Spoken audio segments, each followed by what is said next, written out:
जय श्री राम, जय बागेश्वर धाम, जय जय हनुमान। दोस्तों, यदि आपके जो बोलते ना भाग में पैसा नहीं है, आपके जो भी बोलते हैं, आप सोच में डूब जाते कि मेरे पास पैसा टिकता क्यों नहीं है, मेरी किस्मत में पैसा है क्यों नहीं, क्या मेरी लकीरों में, मेरे हाथ की जो लकीरें हैं उसमें पैसा है नहीं क्या। मैं आपने कई बार किसी को दिखाया। पहली बार तो आपको अपने हाथ को बार बार किसी को नहीं दिखाना चाहिए, ठीक है।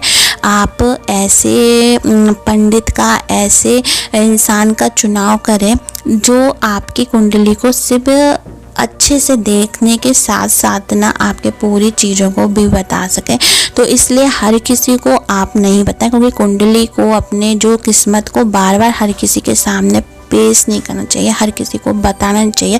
कुंडली के लिए एक ही इंसान, एक ही जो जानकार है, पंडित है, उसको ही आपको बताना चाहिए जो अच्छे से जानता हो। हर किसी के सामने नहीं कि मुझे आता है तो लो आप भी देख लो, आप भी देख लो।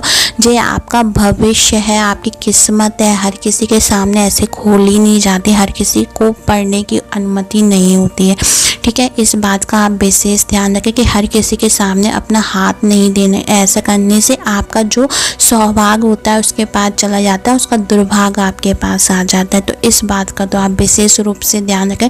कई लोगों की किस्मत में बहुत कुछ होता है, पर बस यही कारण बस वो अपनी किस्मत को फोड़ लेते हैं, खराब कर लेते हैं।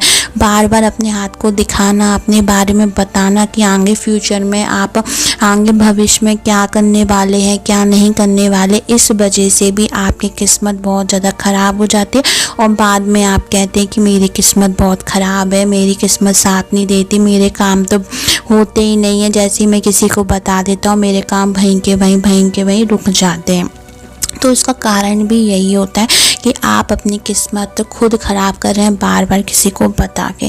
कुछ चीज़ें गुप्त ही अच्छी होती हैं, कुछ चीज़ें छुपा कर ही अच्छी होती हैं। समय के हिसाब से जब वो काम हो जाए तो अपने आप ही सामने आ ही जाती है। इस वजह से भी पैसा आपके पास टिकता नहीं है, आता नहीं है। माता लक्ष्मी रुष्ट हो जाती है, आपकी किस्मत ख़राब हो जाती है और दुर्भाग्य आपका साथ नहीं छोड़ता है। तो दोस्तों, यदि आपके पास पैसा टिकता नहीं है, रुकता नहीं है, तो सबसे बड़ी बात है कि आप अपने पर्स में एक चीज़ रखना शुरू कर दें। दूसरी बात है, आप अपने जो पैसा जिस जगह अपने पर्स में रख रहे हैं, तो उस पैसे को उस जिस पर्स में रख रहे हैं वो सबसे पहले तो आप खुद नहीं खरीदें, ठीक है। खुद नहीं खरीदें, किसी से मांग ले या किसी से गिफ्ट ले ले, चाहे अपनों से ले ले, अपने माता पिता से, भाई बहन किसी से भी ले सकते हैं, गिफ्ट ले ले और उनसे क्या है कि इसमें कुछ ना कुछ एक कलदा 10 का नोट डाल के दें। दूसरी बात है, उस जो पर्स आप रख रहे हैं उसमें सबसे पहले माता लक्ष्मी की एक पीली कलर की जो कौड़ी होती है उसको शुक्रवार को ला के माता रानी के सामने रख के घी का दीपक जला के रखी रहने दो। और उसके बाद थोड़ी देर बाद जब दीपक शांत हो जाए तो उस कौड़ी को माता लक्ष्मी का नाम लेके श्री बोलकर अपने पर्स में रख ले, चाहे लड़की हो, महिला हो या पुरुष हो।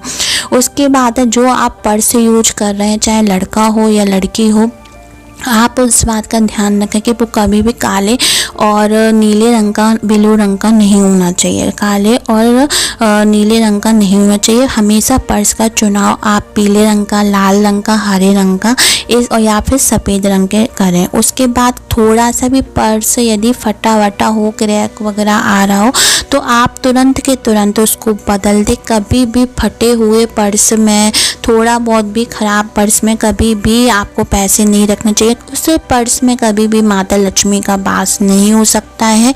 उस पर्स में माता लक्ष्मी आ ही नहीं सकती है। और अपने पर्स में ध्यान रखें कि ज़्यादा से ज़्यादा जे फ़ोटो वोटो, गर्लफ्रेंड की, बीबी की, ये सब चीज़ें नहीं रखें। चाहते हैं तो अपने पर्स में अपने माता पिता की फ़ोटो रख सकते हैं, इसके सिवा किसी की फ़ोटो रखने की आपको ज़रूरत नहीं है। और अपने पर्स में हमेशा उसको खाली नहीं छोड़ें, उसमें पैसा रखते ही रहें और निकालते भी रहें, यानी कि आने भी दे और जाने दे, तो ही माता लक्ष्मी टिक सकती हैं, आ सकती है। माता लक्ष्मी एक जगह टिकती नहीं है, इसलिए खर्चा भी करें और आने भी दे, ठीक है। ये दोनों, इन सब चीज़ों का आप ध्यान रखें तो आपके पास आपकी किस्मत चमकने लगेगी। और जो कौड़ी रखी है वो साक्षात माता लक्ष्मी का स्वरूप होती है। तो दोस्तों, ऐसी रोचक भरी, ज्ञान भरी जानकारी के लिए हमारे शिव गुरु की कृपा को सब्सक्राइब सब्सक्राइब करें, लाइक करें और कमेंट में जय बागेश्वर धाम हर हर महादेव जरूर लिखें। धन्यवाद दोस्तों।